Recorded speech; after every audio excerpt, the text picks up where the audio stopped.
na lang, Valentine's Day na. Marami na raw pre-order ng bulaklak sa Dangwa sa Maynila. At asahan na raw ang pagtaas ng presyo sa mga susunod na araw. Price check tayo sa unang balita live ni EJ Gomez. EJ?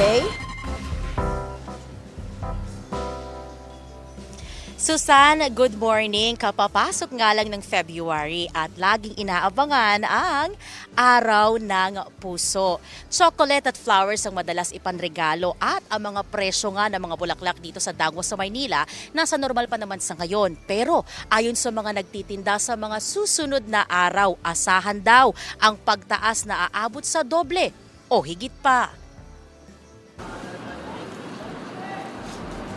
Sa pagbisita sa Dangwa na sikat na bilihan ng mga murang bulaklak, sasalubong ang malaking puso sa entrance at mga banderitas. Talagang ramdam na ang Valentine's Day.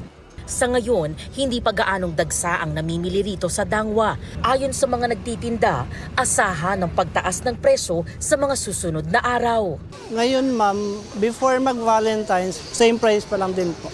Pero by this week siguro ma'am, baka magtaas na po tayo sa mga flowers natin.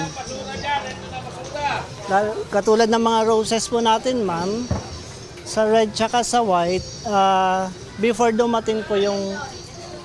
po dumating dito sa amin, galing sa supplier, nagkakaubusan po kasi nga nagpe-pre-order na po sila. Halos wala nang mabiling red o white roses ngayon sa Dangwa dahil nagkakaubusan sa dami raw ng nagpi-pre-order. Kaya ibang kulay ang itinitinda. Ang isang bundle na may 5 pirasong rosas nasa 250 pesos hanggang 300 pesos ngayon. May tig 150 pesos naman na bundle gaya ng Stargazer, Eucalyptus Leaves, Sunlight Moms at Moms. May mas mura rin na 100 pesos kada bundle na bulaklak tulad ng Statis, Misty at Chamomile. Ang mga bouquet naman mabibili sa 500 pesos ngayon. Kung sa susunod na linggo pa bibili, maghanda ng dagdag na budget dahil posibleng tig 1,000 pesos na o higit pa ang presyo. Bago mag-okasyon po ma'am, nagtataas sila 50 to hanggang sa madoble yung price po ng mga flowers. Para makatipid po, dapat po mag-pre-order na po sila para pick upin na lang nila sa mismong mga February 10 to 14.